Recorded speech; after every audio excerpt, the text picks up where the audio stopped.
5 years ago, Thanos erased half of the population of the universe. But the people of this planet brought everyone back with a snap of a finger. The sudden return of the population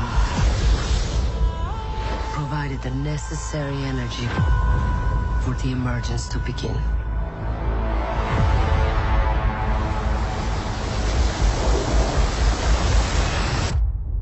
How long do we have? 7 days.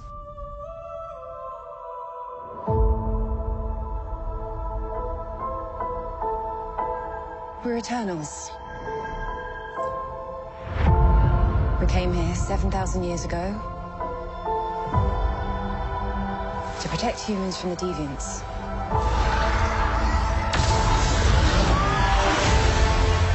Why didn't you guys help fight Thanos? Or any war, all the other terrible things throughout history?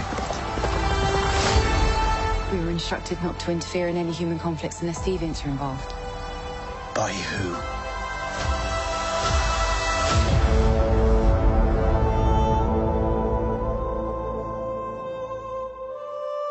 We need to find the others. I haven't seen some of them for centuries. Hi. Hello. This is what the end of the world looks like. At least we have front row seats. You know what's never saved the planet? Your sarcasm.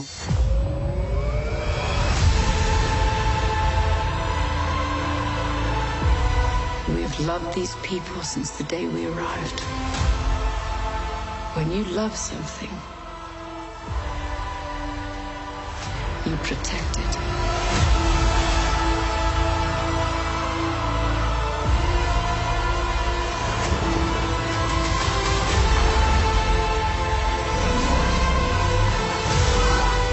You can't protect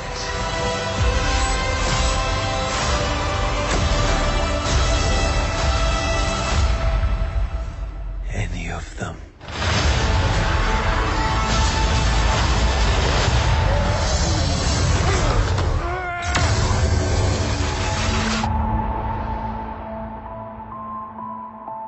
I bet you've built the perfect safe house. Well, what's this even made of? Vibranium?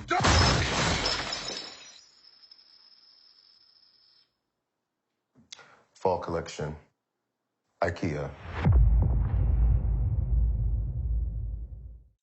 Welcome back, everyone. Big surprise. Marvel dropped a new Eternals trailer at midnight last night. It's been a while since anyone's done that, so we'll break it down. This is going to be my quick reaction video. I will make some bigger, longer videos soon about some of the bigger Easter eggs here and what's going on with the Celestials, the Deviants, and the Eternals characters. If you're new to the channel, be sure to subscribe to get all the videos. The big thing here is they want to give you the actual story, and I think I talked a little bit about this in my last trailer video, but they actually show you the Celestials. That's probably one of the biggest things here, is revealing what they're going to look like in the film. And they make a really big deal about explaining why they didn't help out with Avengers Endgame. Probably the biggest question that people had since the movie was announced. If they're so powerful, why didn't they help? And they use Kit Harington's Black Knight character to do that. They justify it by saying they weren't supposed to interfere in the affairs of man. The funny thing that they don't address during this, though, is that Thanos is an Eternal from Titan, and he does carry the deviant gene. So technically, a deviant or someone with the deviant gene was attacking humanity in the rest of the universe. There'll be so many comments about that when the movie comes out, and I'm sure they'll have some moment in the movie that will address that even more, because they do talk about the snaps in the blip. But they give you the ticking clock here, 7 days till the end of the Earth in the emergence. What they're talking about is the emergence of the next Celestial. There's a Celestial growing inside planet Earth, and Celestials are massive, massive beings. So if you've ever watched a chicken hatch out of an egg, it's going to be kind of like that in 7 days.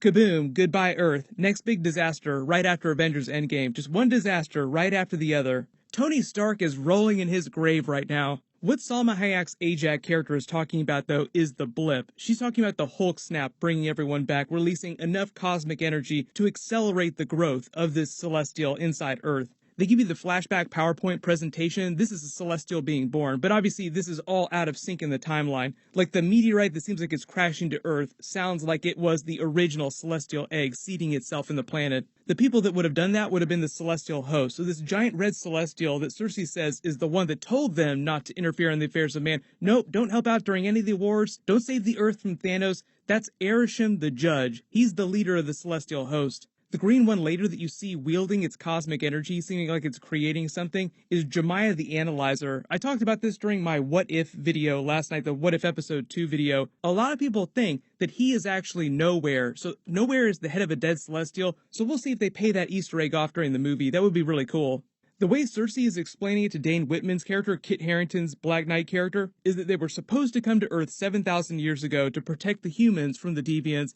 That, I think, is a bit of a lie of omission, because really they're there to guard the growing celestial egg. That's this giant structure that you see Cersei touching as it lights up with energy. Connecting this to Black Panther and Vibranium because they make that Vibranium joke at the end of the trailer. In the comics in the past, characters have speculated that the Vibranium mound was actually intended for the creation of a new celestial body. You have to imagine one of these giant celestials just sort of reaching over into Wakanda saying, you know what, I'm just going to take that, yoink, and just rip it right out of the ground. When they're sitting around in the circle here, all wearing the same clothing, I believe this is them reincarnating. This is celestial energy coming into their bodies. The red statue is meant to be a representation of Arishem the Judge. Eternals characters can be killed just like anybody else, but they are super strong. Like, they all have bodies that live for very long periods of time unless someone kills them. But the reason why they're eternal really is because they reincarnate into new bodies. As she narrates, you see them attacking some of the deviants. This seems like it's when they first come to planet Earth, like they're all standing in formation like the Power Rangers. We are here amongst you to protect you, even though we have a totally secret mission we're not going to tell you about.